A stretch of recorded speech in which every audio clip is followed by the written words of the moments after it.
Long ago, life was hard for the people, especially during the winter time, whenever it was so cold and there was never enough food to eat. One day a young boy was out hunting for his family, and all he had managed to catch were a couple of rabbits. And as he was heading back to his village, he came upon a rock and felt that it was warmed by the sun. So he sat back beside the rock to warm himself. Then he heard a voice. "I will tell you a story."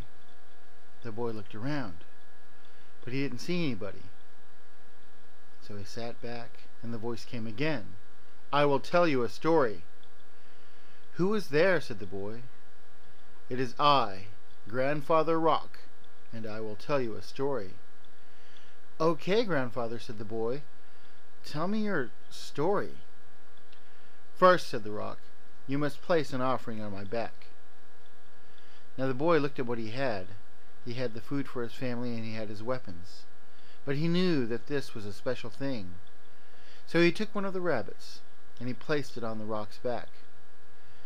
And after that, the rock told the boy the story of creation, of how the world came to be. And when he was done, he said, "Now go back to your people and tell them what has happened, and then tell them this story."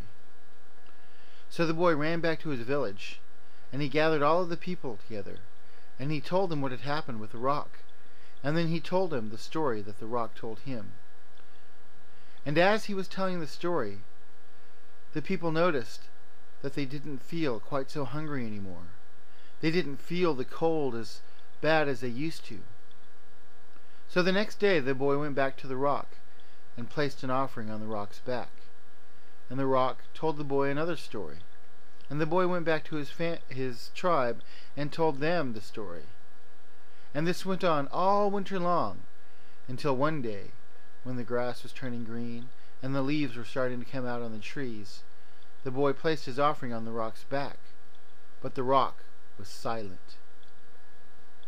"Grandfather," said the boy, "I have come for my story." "No," said the rock. "It is springtime now, and you and your people have other things to do. But whenever winter comes again, I give you these stories, and you may tell them to your people. And through their telling, you and your people will learn how to tell stories about yourselves." And so because of Grandfather Rock and the boy, storytelling entered the world.